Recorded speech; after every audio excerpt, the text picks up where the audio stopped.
อ้น้องกัญญาเพิ่นมาลินนำมันน้องน้องไก่ทองเนาะ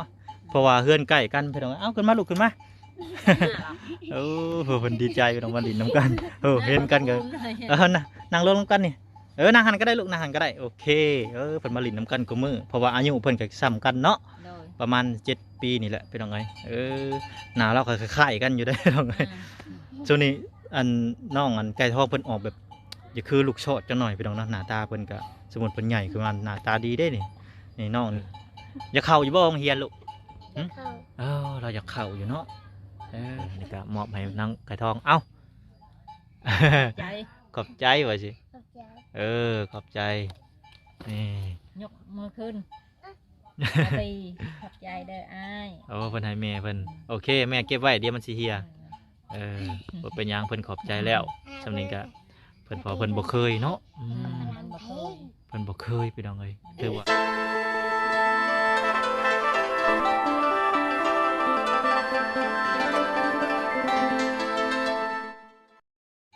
น้องพี่น้องหลังจากได้ซื้อดินซื้อดอนกันเป็นทีเรียบร้อยแล้วพี่น้องเนาะทางบ่น้อยก็สิเข้ามาเยี่ยมมายามครอบครัวน้องไก่ทองเพิ่นก่อนพี่น้องเนาะเพราะว่าได้ยินข่าวทางบ่พรเพิ่นว่าดินนี่บ่แม่นดินของครอบครัวน้องไก่ทองเพิ่นมันเป็นดินของเจ้าของเฮือนที่ว่าเพิ่นขายเจ้าของดินนั่นแล้วเนาะแต่ว่าเพิ่นมาอาศัยอยู่นํพี่น้องเนาะหลังจากนั้นบัดนี้ทางครอบครัวน้องลินดาเนาะก็ได้ซื้อที่ดินซื้อดอนพี่แหละแนบกับเฮือนเพิ่นเลยเนาะหลังจากนั้นก็เลือที่ดินก็เพิ่นท่อน้อยๆเดียวนึงว่าสัญญาเป็นเนาะที่ดินที่ว่าเพิ่นอาศัยอยู่หั่นแหละแล้วก็สิเข้ามาสอบถามเพิ่นที่ไปที่มาเป็นจังไดคือว่าได้มาอยู่แบบซี่ว่าสัญญาพี่น้องเนาะโอ้หมูน้อยพี่น้องเนาะซ้ำหนูพี่น้องนี่น้อยพี่น้องเนาะโตพี่น้องเด้ขึ้นไปเบิ่งขึ้นเบิ่งชานเพิ่นกันเลยพี่น้องเนาะสบายดีบ่โทอยู่กัน3 คนบ่ใช้สามีเจ้าไปใช้ซะเพิ่นไปใช้ไปปั่นข้าว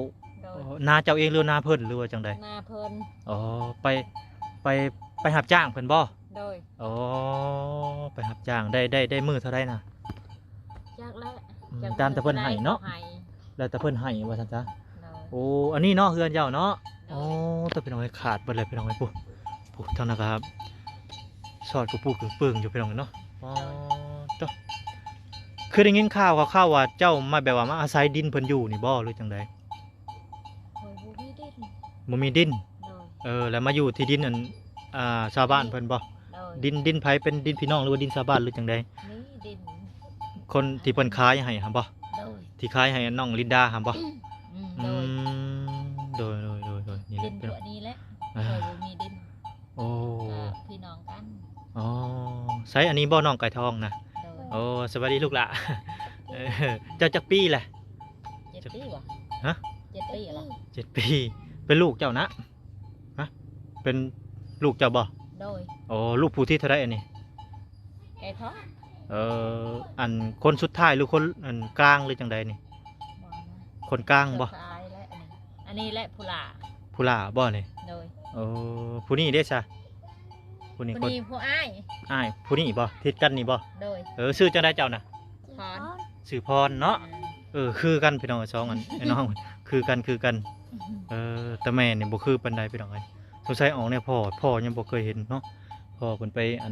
ทำงานไปนั่นไปปั่นข้าวซั่นซะตัวพี่น้องเนาะ เฮ็ดกินยังมื้อนี่ฮะบ่ได้เฮ็ดกินหยังกินหมักถั่วไปปั่นข้าวเอาได้เงินรับจ้างมาแล้วไปซื้อข้าวบ่หรือจังได๋เอาเงินเอาข้าวก็ดีไปอย่างนึงเนาะเพราะว่าเฮาเฮ็ดได้ก็ได้ซื้อข้าวคือเก่าเอาเงินมาก็เนาะแสดงว่าบ่มีไร่บ่มีนาบ่มีได้ไปรับจ้างเพิ่นเนาะอยู่ในเฮือนนี่จักคนเบิดจักคนนี่10 คนผู้ป้าไปใส่เบิดซะตอนนี้ไปหารับจ้างนั่นแหละไปหารับจ้าง10 คนบ่พี่น้องเนาะอยู่นี่ข้าวกินแต่ละมื้อแต่ละเว้นบ่ได้อยู่ 10 คน แต่ว่าเจ้าอยู่เอาลูกน้อยเนาะแต่ว่าผัวกับคนใหญ่อะไปหาเงิน โดย พอได้อันซื้อข้าวซื้อน้ำกินคงอยู่คงกินเนาะ โดย นี่แหละเป็นยังไงเนาะ ไฟฟ้ากับบ่มีเนาะ บ่มี โอ้เป็นไอบ่เป็นไข่บ่ลูกจะเป็นไข่บ่เอออ๋อเจ้าเป็นหมู่กันบ่กับน้องลินดาน้องกัญญาน้องกัญญา แล้วก็ โดยงอมไปโดย เออ แน่นแหละตอบแบบนั้นลูก โดยว่าสิเด้อว่าโดยเด้อลูกเด้อ เพิ่น7 ปีเข้าโรงเรียนแล้วบ่หรือยัง เนี่ยบ่ได้เข้าโรง อ๋อ เรียน เพิ่นยังบ่มีเงินส่งเพิ่นเรียนบ่ โดย เออโอ้มีจะคนจะเข้าโรงเรียนในเฮือนเจ้านี่ลูกเจ้านี่ บ่มีไผเข้าเลย ลูกผู้ใหญ่นี่มีจักปีลูกผู้ใหญ่ประมาณ จุดนั้นฮะ แม่น 15 16 โอ้ วาง17 ปีหั่นแหละพุ่นน่ะ โอ้แต่ว่าบ่มีไผเข้าโรงเรียนเลยเนาะ บ่ โอ้พี่น้องเอ้ย หมด2คนกับอีนางค่ะ เออโอ้ ได้เข้าโรงเรียน โอ้ บ่มีเงินบ่มีคำเฮ็ดนะได้ อืม เคยว่าแม่ว่าอยู่ลูกเฮ็ดนะได้เงินคำ จำเป็น บ่มี จำเป็นเนาะ โดย สิเข้าโรงเรียนก็บ่มีเงินบ่มีคำคือว่าแหล้ว อืม โอ้เจ้ามาอยู่นี่จักปีแล้วเจ้าอยู่นี่สาม 3 ปีเนาะตะกี้เจ้าอยู่ไสซะ ตะกี้หันเคยอยู่นำพอนำแม่ แล้วย้ายมาพี่ เลยว่แม่ยัง อ๋อ ลาพ่อหันเคลียร์แล้ว เออ ยังได้น้อง อืม น้องกะครัวตายปะ โอ้อืม เลยว่าน้องคอยก็อยู่กับแม่ ช่องแม่ลูก อ๋อ อยู่เดียวนี้ อืม โดยเสียงไผมาเนี่ยโอ้น้องกัญญาเพิ่นมาลินนำมันน้องน้องไก่ทองเนาะเพราะว่าเฮือนใกล้กันเพิ่นว่าเอ้าขึ้นมาลูกขึ้นมา โอ้เพิ่นดีใจน้องมาลินนํกันเห็นกันก็นั่งลงนํกันนี่นั่งหันก็ได้ลูกนั่งหันก็ได้โอเคเพิ่นมาลินนํกันกูมื้อเพราะว่าอายุเพิ่นก็ซ้ำกันเนาะ โดย ประมาณ7 ปีนี่แหละพี่น้องเอ้ยหน้าเราก็คล้ายๆกันอยู่ได้อพี่น้องเอ้ย ช่วงนี้น้องไก่ทองเพิ่นออกแบบอย่าคือลูกชอดจังหน่อยพี่น้องเนาะหน้าตาเพิ่นก็สมมุติเพิ่นใหญ่คือมันหน้าตาดีได้นี่น้องก็เพิ่นก็เป็นตาหักตาแพงอยู่พี่น้องกัญญาเพิ่น อยากเข้าอยู่บ่โรงเรียนลูกเราอยากเข้าอยู่เนาะพี่น้องเอ้ยมาลินน้ำกันกูมื้อเนาะ ไปใช้ไปกันพี่น้องเพิ่นลินน้ำกันจวดอยู่พี่น้องเอ้ยอยู่ในนี้อืม ปลินอย่าปลินไก่เด้ออย่าปลินพากันปลินไก่หลายลินแทบใกล้นี่แหละโอเคพี่น้องเนาะเพิ่นก็มาลินนำกันกูมือเห็ดบ่มีแนวเห็ดกินบ่มื้อแรงนี่ฮะ บ่แล้วบ่ได้ไปหา บ่ได้ไปหาบ่คนใหญ่คนกลางบ่ได้ไปหานะยามนี่บ่ได้ไปหาหยังยามนี่หาหน้ำไม้เลยเนาะ หน้าชายบ่มีแนวหา บ่มีแนวหา เด้อ หน้ำไม้จิโลเด้ซะ ทำไมกิโลก็หมดเลยเด้ หมดเลยบ่ ตายแล้ว ตายแล้วบ่ เออ ออกตายแล้วเนาะ ตายแล้ว โอ้อันนี้ก็เป็นหวัดเป็นไอพี่น้องไอกระทุ้งกระท่วงอยู่โอ้โหอย่ากินไรเดอร์น้ำแดงอ่ะ กินน้ำแดงกินขนมหลายพี่น้องเนาะโอ้พี่น้องเนาะแต่ว่าผู้ใหญ่บ่อยู่มื้อนี้เนาะไปหาเงินหาคำนำทั้งพ่อทั้งเพิ่นนั่นแหละไปคู่มือบ่พ่อเพิ่นก็ได้ ไปคู่มือแล้ว อ๋อเขาซื้อของกิน บ่มีเขากิน นี่เป็นยังไงชีวิตเพิ่นก็ได้ มาอยู่ในดินนี่เพิ่นเนาะอาศัยอยู่ในดินเพิ่น ไปอยู่น้ำนอง เอาเฮือนนี่อันนี้ไผเฮ็ดซะหรือว่าจะมาอยู่ละล่ะหรือว่าแบบว่ามีคนเฮ็ดให้แล้วหรือจะมาเฮ็ด เนาะคอยมาเฮ็ด โอ้มาเฮ็ดบ่ เนาะ 3 ปีเนาะ ตาม โอ้3 ปีเป็นคือเก่าไว้เธอคือโซมไว้ถ้าเลือกไปหาเอาของเก่าก็จะมาเฮ็ดบ่หรือจังไดอันนี้คือมากคือเพไว้ ข้างเก่าแหละ โอ้ มันบ่มี โอ้หาเก็บเอาของเก่ามาเฮ็ดเนาะ เนาะช่างสอบช่างสี่มาเยอะตัวเขาปะหันไปเอาไปถาเพื่อน ไปเก็บเอาของเก่าสังกะสีมาเฮ็ด โดย มาเฮ็ดหยังก่อนไม่ใช่สังกะสี พูนเขาเฮ็ดอันนั้น อ๋อในข้างบ่นอนน่ะบ่ โดย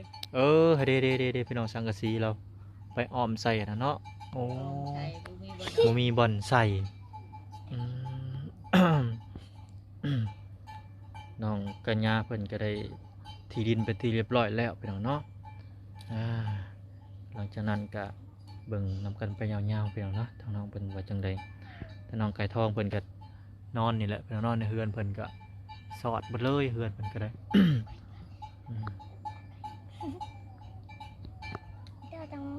ยามหน้านี่ก็ไปหารับจ้างเลยเนาะ โดย รับจ้างดำนา สิไปแล้ว บัดนี้วิทย์ยามเข่ายามแรงสิไปหาเงินหยังบัดนี้สิไปหาหยัง บ่มีแนวหาไปหาขุดเค้ก โอ้หากุดเขียดกุดกบกุดเขียดเนาะ โดย เจ้าเป็นบอกกุดกบกุดเขียดฮะบ่เป็นเพอว่ายังน้อยเนาะเพิ่นบ่ได้ไปไสมีแต่ทั้งพ่อทั้งเอื้อยทั้งอ้ายบ่ได้เนาะไปเนาะ โดย อ๋อสั่นละพี่น้องเพิ่นก็ท่าอยู่เฮือน เจ้าหนึ่งข้าวเป็นบ่ เจ้าล้างถ้วยเป็นบ่บ่เป็นอีกแล้วไปสล้างแต่ละมื้อฮะ แม่เลี้ยวหาแม่อีกแล้ว 7 ปีแล้วเนาะ โดย ฝึกให้เพิ่นนั่นล้างถ้วยล้างบ่วงส่วนหลายก็มีแต่เอื้อยอ้ายเพิ่นแหละเนาะหนึ่งล้างถ้วยเพราะว่าเพิ่นยังน้อยอยู่พี่น้องเอ้ยบัดน้ำเจ้าใช้ในใช้สนับ น้ำพุ่นเขาตักน้ำน้องสะ อ๋อน้ำน้องสะเนาะ โดย น้องสะที่น้องกัญญาไปมื้อน่ะแม่นบ่ โดย บักไก่หนึงพี่น้องเอ้ยหาบมาเพื่อฮอด ไก่ ไก่เติบพี่น้องเอ้ยไปหาบไปใส่อยู่พุ่นไก่ถือว่าไก่แห้งอะไรพี่น้องเอ้ย น้ำกินได้สิกินอยู่ไส กินน้ำพุ่น โอ้กินน้ำฝนบัดฝนบ่ตกได้ซะบัดนี้ บ่มีแนวกินเด้ไปตักน้ำช้างพุ่นดอนเอาเขา โอ้น้ ไก่ ำไก่บ่ โดย ตะมันน้ำสูบหรือว่าน้ำขุดดินหรือว่าจังได น้ำเขาขุดดินนะ โอ้น้ำขุดดินน้ำสร้างไปตักเอาอยู่พุ่น น้ำช้างหันโพด โอ้พี่น้องเอ้ยตักพี่น้องเนาะ จากน้ำช้าง ตักไก่ลิ ถ้าน้ำคนบ่มาบ่ได้กิน รถถีบรถจักรเจ้าชุบเจ้าบ่มีบ่ บ่มี ย่างไป โดย อ๋อไก่ลิพี่น้องเอ้ยเนาะ มีแต่ย่างไป จะย่างไป หันมีเขามีน้ำก็คือกันหั่นแหละมีแต่ลูกคอยหันไปหาบเอา โอ้ลูกจะไปหาบเอาเนาะ โดย โอ้พี่น้องเอ้ย มี สวย มีหลาน อืม นี่แหละพี่น้องเอ้ยเนาะทางครอบครัวอีกทางเราก็ได้พี่น้องมันก็ขึ้นมาเยี่ยมครั้งแรกพี่น้องเฮือนชานบ้านซองผู้ใกล้ชิดกับน้องกัญญาเพิ่นนั่นแหละพี่น้องเนาะว่าง่ายกับเพื่อนบ้านนั่นแหละว่าเว้าตรงๆเลยกับเพื่อนบ้านเพราะว่าอีกบ่โดนก็สิได้ปลุกเฮือนใกล้กันนี่แหละพี่น้องเอ้ย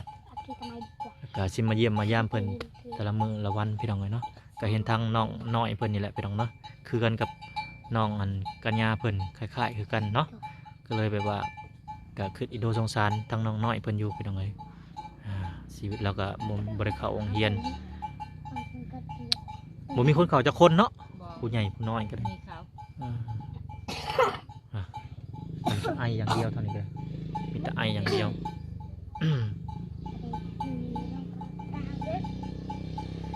จากมุ่งกลัวจะมาแต่ละมื้อ หาหมู 5 โมงหมดป่ะเราย่างไปบ่หรือหมู่เรามาหับเอาหรือจังเดย บ่เขาขี่รถน้ำมง อ๋อขี่รถน้ำหมู่ โดย เพิ่นมาหับเอาแหละพี่น้องอืมไปปั่นเข่าวแต่ละมื้อก็ได้ แถวจุดซุ้มนี่บ่มีเฮ็ดเวียกงานทับบ่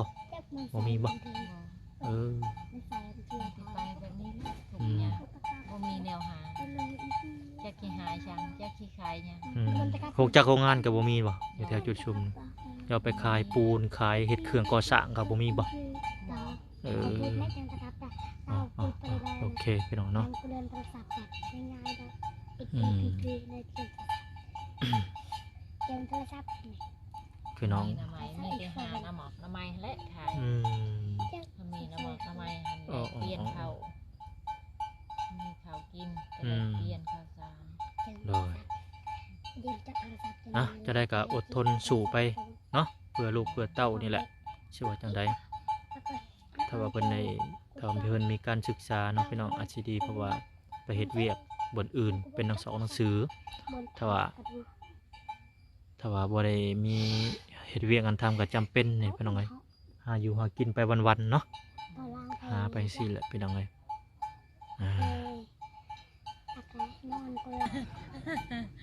น้องกัญญาเพิ่นว่าห้องเพลงเป็นนะเพิ่นว่าเมื่อกี้นี่ไปได้ห้องเพลงเป็นบ่ลองห้องดูฮะ อ่ะ เป็นคอยลองเพลง เอาห้องดูเอาห้อง บ้า บ่ไปได้อายสู้ใส่เป็นอายน้องไก่ทองเด้เป็นบ่เจ้าของเพลง บ่เป็น มาเป็นเขาเรียนอาจจะเป็นเพราะว่าครูเพิ่นสิสอนเนาะน้องอันกันยาคือกันถ้าว่าเพิ่นเขาเรียนอาจจะเป็นอยู่พี่น้องเนาะการนี้แหละพี่น้องบ้านน้อยก็มาเยี่ยมมายามครอบครัวน้องไก่ทองเพิ่นก็บ่มีหยังหลายก็น้ำจิตน้ำใจทางบ้านน้อยก็พอได้ให้เพิ่นซื้อประเด็บเพิ่นนัวให้ทางน้องๆเพิ่นเนาะนี่ก็มอบให้นางไก่ทองเอ้า ใจ ขอบใจว่าสิ เข้าใจ ขอบใจนี่ ยกมือขึ้นไป